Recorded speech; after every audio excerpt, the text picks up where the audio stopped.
ketika berharap memiliki anak laki-laki gitu ya, ternyata terlahir perempuan, akhirnya karena berharap laki-laki maka anak perempuannya ini diperlakukan seperti laki-laki. Ini nggak benar.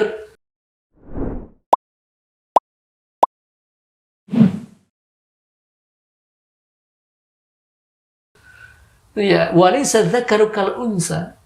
Laki-laki itu nggak sama dengan perempuan. Begitu sebaliknya, maka laki-laki punya aturan, ketentuan dalam syariat, dalam pakaian pun.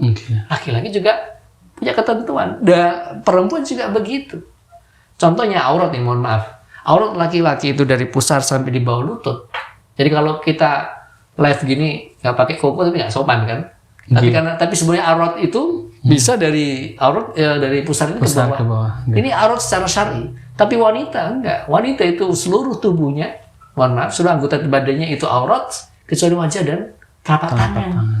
Ini contoh. Jadi nggak bisa ketika orang tua itu berharap punya anak perempuan kok lahir laki-laki kemudian diperlakukan seperti perempuan, atau sebaliknya, ya kan? Berharap laki-laki lahir berapa laki-laki diperlakukan lahirnya perempuan, akhirnya perempuan dibuat tomboy seperti laki-laki misalnya. Nah, ini juga tidak benar. Oleh karenanya itu berawal dari keridhaan tadi, keridhaan atas ketetapan Allah Subhanahu wa taala. Nah, jamaah Fast TV yang dirahmati Allah Subhanahu wa taala, juga dalam proses kehamilan ini juga perlu diperhatikan bagaimana syariat kita, agama kita ini memberikan aturan. Artinya apa? Ada orang yang kemudian pengen anaknya laki-laki gitu ya, kemudian dibacain surat Yusuf biar ganteng misalnya. Itu nggak ada hubungannya kan gitu kan. Ganteng nggak ganteng tinggal bapak lihat bapak ibunya. Oh, bapak ibunya biasa aja bikin surat Yusuf nggak memberikan kekuatan apapun kan gitu. Terus kalau perempuan surat Maryam. Kalau perempuan nanti pakai surat Maryam biar kayak Maryam yang enggak.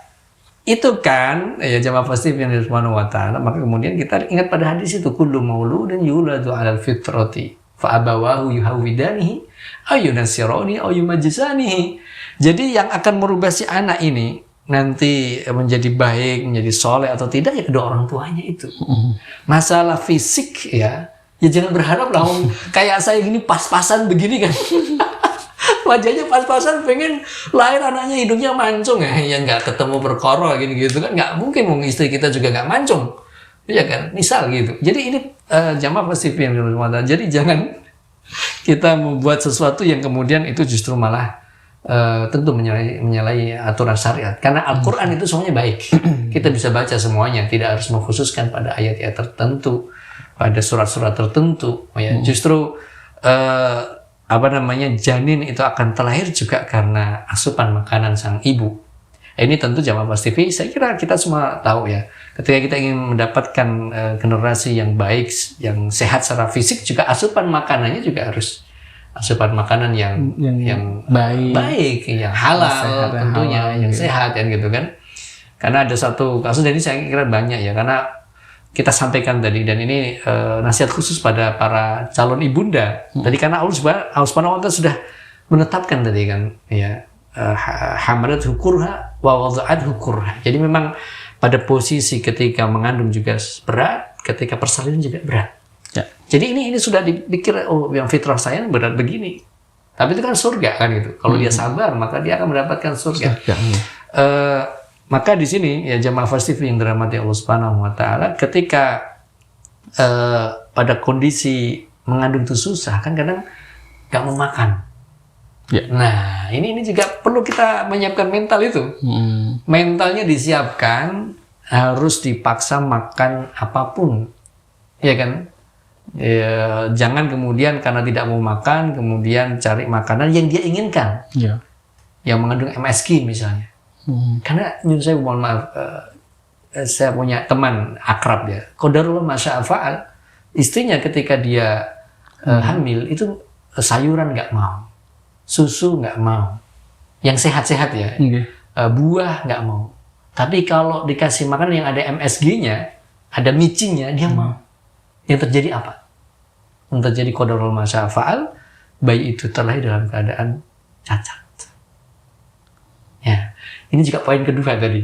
Di samping kita ridho jenis kelamin apapun yang Allah berikan pada kita, dan kita juga harus ridho seandainya la qadarullah, kita tidak meminta bayi itu terlahir dengan cacat. Biasanya terlahir cacat karena perilaku orang tuanya.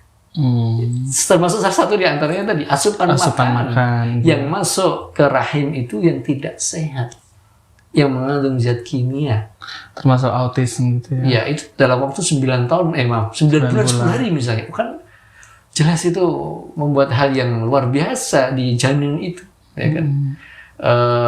Bahkan kalau kemudian kita melihat dalam Tibun Nabawi gitu ya, Jamaah Wastifin Subhanahu wa Ta'ala itu Nabi itu korma yang lembut kan, yang direndam di air selama 12 jam nanti dimakan, itu kan luar biasa untuk asupan, untuk energi seorang wanita ketika hamil. Artinya mungkin gini, jadi berawal tadi kesiapan. Nah, ini penting juga tadi, kesiapan mental seorang calon ibunda ketika dia berharap ada keturunan, tapi proses untuk mendapatkan keturunan memang harus berat, harus mengandung 9 bulan 10 hari, dan selama 9 bulan 10 hari yang normal itu kan dia dihadapkan dengan kondisi yang luar biasa. Salah satunya adalah asupan makan tadi. Maka pasangan ini, suami istri ini harus saling mendukung gitu. Istri tidak boleh mengatakan ini berat, ini nggak pengen, capek dan nggak mau. Tidak harus dipaksa dengan, karena apa? Demi jabang bayi kan gitu. Karena apa? Ketika kita punya keturunan yang sehat, punya keturunan yang alhamdulillah fisiknya sempurna, normal, maka itu kan akan mudah untuk kemudian kita memberikan pendidikan padanya. Kembali pada hadis tadi di awal, ini anak yang soleh. Tapi ketika mohon maaf ternyata Allah juga mentakdirkan qadarullah ma syaa fa'al, ya, ternyata Allah mentakdirkan terlahir jabang bayi yang mohon maaf cacat misalnya, maka kita harus legowo juga. Kita harus menerima itu. Kita harus ridho dengan ketetapan Allah Subhanahu wa Ta'ala. Apapun yang terjadi. Kan kadang kan akhirnya ada yang marah, yang tidak terima ya dengan terlahirnya jabang bayi yang tidak sempurna misalnya. Ini juga tidak benar. Oke. Ya. Untuk apa ya? Bukan ngedem-ngedemi ya. Untuk menenangkan atau memberi hadiah kepada orang ataupun orang tua ya, yang qadarullah putra-putri itu tidak normal, itu apa Ustaz dari Allah gitu? Apakah dosanya dikurangi kah atau apa gitu? Pada umumnya kalau kemudian kita ini, kalau dianggap ini kan ujian ya, bahwa terlahirnya seorang anak yang seperti itu ujian, dan ujian itu bisa berupa teguran dari Allah Subhanahu wa Ta'ala. Ya, ujian itu Allah berikan karena ada sebabnya. Ya. Memang ketika orang itu diuji ada keutamaannya. Salah satu di antara yang antum sebutkan tadi. Ya, kalau dia sabar, maka itu akan menghapus dosa orang tuanya itu. Ketika orang tuanya sabar ya, untuk kemudian melayani itu, merawat dan segala macam. Dan di situ menunjukkan keridhaan terhadap takdir ya dari Allah Subhanahu wa Ta'ala. Dan kadang kan memang kita nggak ngerti, tapi kan semua orang berusaha untuk mensehatkan dirinya dan janin yang ada dalam rahimnya. Oleh karenanya kan ini Masya Allah ya, ketentuan syariat agama kita ini menunjukkan kesempurnaannya ketika nanti bulan Ramadan itu kan. Ya kan, bagi wanita yang sedang hamil ataupun menyusui itu kan ada uzur syar'i, ada keringanan yang diberikan demi ya jabang bayinya, ya, demi calon generasinya yang kemudian Allah Subhanahu wa Ta'ala memberikan keringanan. Nggak apa-apa, kamu nggak puasa, nanti diqadha di waktu yang lain. Ketika ternyata datang masa harus menyusui, kan menyusui harus juga asupan makanannya juga harus sehat dan bergizi kan gitu.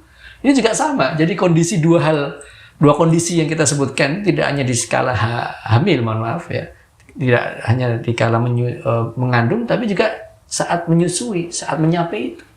Kan itu kan juga sama-sama kan, padahal menyapih itu kan hampir 2 tahun.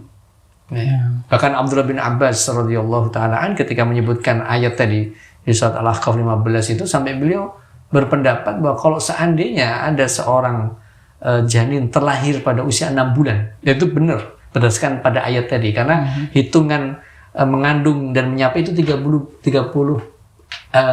bulan. Kalau 2 tahun itu waktu menyapih kan 24 bulan. Berarti kan sangat mungkin ada janin yang terlahir pada usia 6 bulan. 6 bulan. Sampai beliau mengatakan, Abdullah bin Abbas ini wajib bagi dia menyapih 2 tahun agar sempurna. Ya, karena di dalam rahimnya kan cuma 6 bulan. Kalau yang 9 bulan 10 hari, maka untuk sampai 30 bulan berarti dia kurang lebih harus paling tidak ya 21 bulan. Paling tidak. Untuk kemudian memberikan ASI eksklusifnya pada anak itu. Jadi inilah jamaah Fast TV yang dirahmati Allah Subhanahu wa taala. Apa yang perlu kita siapkan tadi secara diri kita untuk kemudian menghadapi untuk menyambut kelahiran ya sang jabang bayi yang itu akan menjadi generasi kita. Termasuk ya nanti yang perlu disiapkan untuk kita semua di samping tadi pra kehamilan ya dan saat kehamilan dan pasca kehamilan. Nah, ini semua perlu kemudian disiapkan diri kita, manajemen pada diri kita ini agar betul-betul menyiapkannya sesuai dengan apa yang sudah ada dalam ketentuan syariat agama kita itu. Harus tahu bahwa nanti setelah lahir itu jabang bayi diapain? Iya benar banget tuh. Diadhanin, kemudian ditahnik. Ditahnik itu Rasul pernah makan korma, kemudian diambil, kemudian disuapkan ke jabang bayi itu dari korma yang sudah kita makan. Ya kan, kemudian nanti ada dicukur rambutnya, kemudian nanti rambut itu ditimbang, kemudian disedekahkan ya dari rambut yang dicukur dari jabang bayi itu. Lalu kemudian jangan lupa dikasih nama yang terbaik ya, seperti tadi Imratu Imran ketika kemudian tahu bahwa yang terlahir adalah seorang wanita, maka dia kemudian mengatakan, ya Allah inni samaituha Maryam. Ya Allah aku beri dia nama Maryam. Jadi nama adalah doa. Jadi bukan keren-kerenan ya jamaah Fast TV. Zaman ya. Sekarang mata. Iya, dikasih nama Intan. Intan keren banget. Ini dia ambil dari Al-Qur'an katanya. Apa itu? Intan Surullah lah. Intan Surullah itu artinya menolong agama Allah. Ada yang namanya waliyadin. Apa itu? Diambil dari surat Al-Kafirun. Lakum dinukum waliyadin. Ini kan arti yang dipotong gitu, Bang. Ya jadi maka ini jamaah Fast TV perlu siapkan nama. Dia kasih nama itu di saat lahir langsung kasih nama, tidak masalah. Lalu kemudian tadi yang terpenting juga adalah banyak berdoa. Seperti Imratu Imran, wa inni u'idzuka biha wa dzurriyyataha minasyaitonir rajim. Ini penting ya, kadang-kadang jamaah Fast TV saya dan kita semua kadang lupa, mohon maaf ya. Mendoakan ini janin ini ya di saat kita persalinan. Tadi kan kemudian setelah persalinan ya, kan didoakan tadi, inni u'idzuka biha, ya Allah aku berlindung kepadamu atas dia ini, atas Maryam tadi. Ya, wa dzurriyyataha dan keturunan dia. Minasyaitonir rajim, dari godaan setan yang terkutuk. Jadi kita sudah berusaha tadi secara manusiawi, sudah menyiapkan semuanya. Tapi jangan lupa dan harus diingat ya untuk kita berdoa kepada Allah Subhanahu wa taala agar generasi itu dijauhkan dari godaan setan yang terkutuk. Insya Allah. Ya Ustaz, Masya Allah pembahasannya yang menurut saya gitu ya sangat tidak terlambat bagi keluarga yang mungkin sudah punya anak, tapi masih ada kesempatan untuk punya anak lagi. Nah ini materi-materi seperti ini layak untuk dikonsumsi, Ustaz. Masya Allah.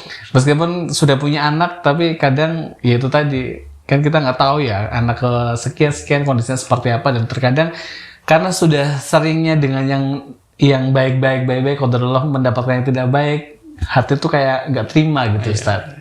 Nah, yang seperti ini perlu dipahami benar-benar oleh kaum muslim ya, saudara-saudara kita yang mungkin apalagi yang baru menikah, belum punya keturunan. Nah, ini harus benar-benar paham sih manajemen diri ini. Ya Ustaz, matur nuwun jazakallahu khair penjelasannya. Kita insyaallah ketemu lagi di pembahasan berikutnya di episode selanjutnya. Terima kasih. Jamaah Fast TV yang senantiasa dirahmati Allah, alhamdulillah bahasan terkait dengan manajemen diri, dalam menanti buah hati sudah kita bahas bersama Ustaz Asri Nurholis. Insyaallah kita akan melanjutkan episode berikutnya dengan pembahasan yang lain. Terima kasih atas kebersamaannya. Saya Ian Susrana pamit, berikut pula dengan Ustaz Asri Nurholis.